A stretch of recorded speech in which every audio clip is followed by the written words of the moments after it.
నేటి ముఖ్యాంశాలు. ఘనంగా దుర్గామాత ఊరేగింపు శోభయాత్ర. నవరాత్రి ఉత్సవాల్లో విషాదం. నిమజ్జనం చేస్తుండగా వ్యక్తి గల్లంతు. రెడ్డిగణపూర్లో ఘటన. పార్టీలకు అతీతంగా ఇందిరమ్మ ఇళ్ల లబ్ధిదారుల ఎంపిక. పేరి రాజేందర్ రెడ్డి. 2024 డిఎస్సిలో 5వ ర్యాంకు సాధించిన జీవన్గి తోటరాజును ఘనంగా సన్మానించిన గ్రామస్తులు. సిటీ కేబుల్ వార్తలకు స్వాగతం. వార్తలు చదువుతున్నది మఠం నిరంజన్. దసరా శరత్ నవరాత్రి ఉత్సవాల్లో భాగంగా తాండూరు పట్టణంలోని కన్య పాఠశాల దగ్గర గల దుర్గామాత 9 రోజుల పాటు పూజలు అందుకొని ఆదివారం నిమజ్జన శోభాయాత్ర ఘనంగా నిర్వహించారు. డీజే పాటలతో, యువతీ యువకుల నృత్యాలతో, చిన్నారుల కోలాటలతో తాండూరు పట్టణ ప్రధాన వీధుల గుండా దుర్గామాత ఊరేగింపు అంగరంగ వైభవంగా నిర్వహించారు. అనంతరం తాండూరు పట్టణ శివార్లోని కాగ్నా నదిలో నిమజ్జన కార్యక్రమాన్ని నిర్వహించారు. ఈ కార్యక్రమంలో తాండూరు పట్టణ భక్తులు భారీ సంఖ్యలో పాల్గొన్నారు.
పెద్దేముల్ మండల కేంద్రంలో 9 రోజుల పాటు పూజలు అందుకున్న దుర్గామాత ఊరేగింపు శోభాయాత్ర అనంతరం నిమజ్జన కార్యక్రమాన్ని నిర్వహించారు. పెద్దేముల్ ప్రధాన వీధుల గుండా భక్తులు భక్తి శ్రద్ధలతో శోభాయాత్రలో పాల్గొన్నారు. చిన్నారులు, మహిళలు, యువతులు నృత్యం చేశారు. మహిళలు మంగళహారతులతో అమ్మవారికి ప్రత్యేక పూజలు నిర్వహించారు. కోట్ల దుర్గామాత వద్ద ప్రత్యేక భజన కీర్తనలు పాడుతూ శోభాయాత్రలో భక్తులు పాల్గొన్నారు. ఈ కార్యక్రమంలో పెద్దేముల్ గ్రామ పెద్దలు, గ్రామస్తులు, మహిళలు, యువకులు, చిన్నారులు భారీ సంఖ్యలో పాల్గొన్నారు.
బషీరాబాద్ మండలం రెడ్డిగనపూర్ గ్రామంలో చెరువులో పడి ఓ వ్యక్తి గల్లంతైన సంఘటన చోటు చేసుకుంది. రెడ్డిగనపూర్ గ్రామానికి చెందిన అశోక్ వయస్సు 40 సంవత్సరాలు. నవరాత్రి ఉత్సవాల అనంతరం అమ్మవారి నిమజ్జన కార్యక్రమానికి వెళ్లి అనుకోకుండా చెరువులో పడి అశోక్ మృతి చెందాడు. అశోక్ మృతి వల్ల తన కుటుంబం శోక సముద్రంలో మునిగింది. కుటుంబ సభ్యుల ఫిర్యాదు మేరకు బషీరాబాద్ పోలీసులు కేసు నమోదు చేసుకుని దర్యాప్తు ప్రారంభించారు. పార్టీలకు అతీతంగా ఇందిరమ్మ కమిటీలను ఏర్పాటు చేయనున్నట్లు కాంగ్రెస్ పార్టీ సీనియర్ నాయకులు పేరి రాజేందర్ రెడ్డి తెలిపారు. ఆదివారం యాలాల మండల కేంద్రంలో గ్రామస్తులతో ఏర్పాటు చేసిన సమావేశంలో రాజేందర్ రెడ్డి మాట్లాడుతూ ఇందిరమ్మ ఇళ్ల లబ్ధిదారుల ఎంపికలు పారదర్శకంగా ఉండాలని, అందుకు ఇందిరమ్మ కమిటీ సభ్యులుగా పార్టీలకు అతీతంగా ఎంపిక అయ్యేలా చూస్తామని తెలిపారు. ఈ కార్యక్రమంలో యాలాల గ్రామస్తులు, కాంగ్రెస్ పార్టీ నాయకులు తదితరులు పాల్గొన్నారు.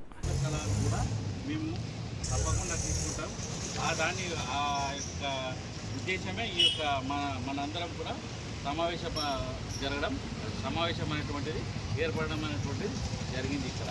అంటే దాని విషయంలో కూడా వేరే పార్టీలకు అతీతంగా అనేటువంటిది సమావేశం.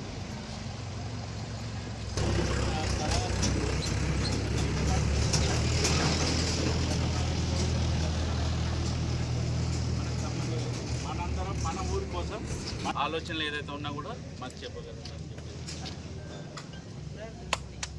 మీ యొక్క అభిప్రాయం ఏదైనా ఉంటే కూడా మాకు చెప్పగలం. తప్పకుండా ఈ అభిప్రాయాలు అనేటువంటి మేము పరిగణనకు తీసుకుంటాం. ప్రతి విషయం కూడా మేము క్షుణ్ణంగా పరిశీలిస్తాం. ఇంతకుముందు తారతమ్య భేదాలు అనేటువంటి ఎక్కడ కూడా మేము చూపించాం. ప్రతి ఒక్కరికి గవర్నమెంట్ ప్రభుత్వం నుంచి వచ్చే ప్రతి పథకం కూడా ప్రతి ఒక్కరికి చేకూర్చే విధంగా నేను ప్రతిది కూడా నా నోటీస్ తీసుకురండి. నేను కూడా ముందుండి మీతో పాటు ప్రభుత్వం అనేటువంటిది అదే విధంగా పనిచేస్తుంది. ఈ 5 మంది కూడా అదే విధంగా పనిచేస్తారు. అదే అని చెప్పేసి కాంగ్రెస్ వాళ్ళు వచ్చింది కాంగ్రెస్ వాళ్ళకి ఇవ్వాలి, టీఆర్ఎస్ వాళ్ళకి అటువంటిది ఏముండదు. ప్రతి ఒక్కరికి కూడా ఎవరైతే నిజమైనటువంటి లబ్ధిదారుడు ఎవరైతే ఉంటాడో వాళ్ళకి అందజేసే విధంగా నేను బషీరాబాద్ మండలం జీవని గ్రామంలో ఇటీవల జరిగిన 2024 డిఎస్సి పరీక్షల్లో 5వ ర్యాంకు సాధించిన తోటరాజును గ్రామస్తులు ఘనంగా సన్మానించారు. ఆదివారం జీవని గ్రామానికి చెందిన పట్లోల మహేందర్ రెడ్డి శాల్వాతో తోటరాజును సన్మానించారు. తాజా మాజీ ఉప సర్పంచ్ జగదీష్, అంజిలప్ప, బాలకృష్ణ తోటరాజును సన్మానించారు. ఈ సందర్భంగా గ్రామస్తులు మాట్లాడుతూ తోటరాజు తమ గ్రామంలో 1వ తరగతి నుండి 5వ తరగతి వరకు జీవన్కి ప్రభుత్వ పాఠశాలల్లో విద్యను అభ్యసించారని, తమ గ్రామ యువకుడు 5వ ర్యాంకు రావడం పట్ల సంతోషంగా ఉందని తెలిపారు. ఈ కార్యక్రమంలో శ్రీనివాస్, ఎండి కాశిం పాషా, బాలకృష్ణ తదితరులు పాల్గొన్నారు. ఇదే పాఠశాలలో విద్యను అభ్యసించినటువంటి నా సోదరుడు గత నెలలో జరిగిన డిఎస్సి పరీక్షలో 5వ ర్యాంకు ఉత్తీర్ణుడయ్యి ఉపాధ్యాయునిగా దసరా పండుగ తర్వాత ఉద్యోగంలో చేరుతున్న సందర్భంగా మా జీవని గ్రామంలో ఉన్న యంగ్ డైనామిక్ లీడర్ పట్ల మహేందర్ రెడ్డి గారి ప్రోద్బలంతో ఈనాడు సన్మానం చేయడం జరిగినది. ఇక మీదట కూడా ఎవరైనా విద్యావంతులు ఉండినా వారందరికీ కూడా ఈ చిన్న మీటింగ్ ద్వారా రెడ్డికి తెలియజేయడం ఏంటంటే, అందరికీ ఇదే విధంగా ప్రోత్సహిస్తే రాబోయే కాలంలో ఈ యువత అందరూ కానీ మా శాయశక్తులు మేము కూడా మీ వెంబడే ఉండి మీ మాటను బలపరుస్తామని ఈ విధముగా తెలియజేస్తున్నా. మా తమ్ముడు అంటే ఎక్కువ ఆస్తిపాస్తులు కూడా లేవు. వాళ్ళ తల్లిదండ్రులు ప్రస్తుతానికి కూడా కూలినేలు పోతూ ఉంటారు. అందుకే విద్యను అభ్యసిస్తే ఏ మట్టిలో ఏ మాణిక్యమో, ఏ చెట్టులో ఏ సువాసన గల పుష్పము ఉద్భవిస్తుందో తెలియదు. కానీ ఈనాడు మాత్రము మా తమ్ముడు నిరూపించిండు. అదేవిధంగా ఎప్పటికీ కూడా మా కింది స్థాయి వాళ్ళకు మీ అటువంటి పెద్దలది ఆశీర్వాదం కానీ ప్రోద్బలం కానీ ఉంటే ఇంకా ఎక్కువ పదవులను ఆశించుటకు అవకాశం ఇచ్చిన వారు అవుతారని ఈ సన్మాన కార్యక్రమం ద్వారా మహేందర్ రెడ్డి గారికి హృదయపూర్వక ధన్యవాదాలు తెలియజేస్తూ ముగిస్తున్నాను. తిరిగి వచ్చే బులెటిన్లో తాజా వార్తలతో మళ్ళీ కలుద్దాం. అంతవరకు సెలవు, నమస్కారం. మరిన్ని వార్తల కోసం ఛానల్ సబ్స్క్రైబ్ చేయండి, షేర్ చేయండి, లైక్ చేయండి, కామెంట్ చేయండి. CT Cable.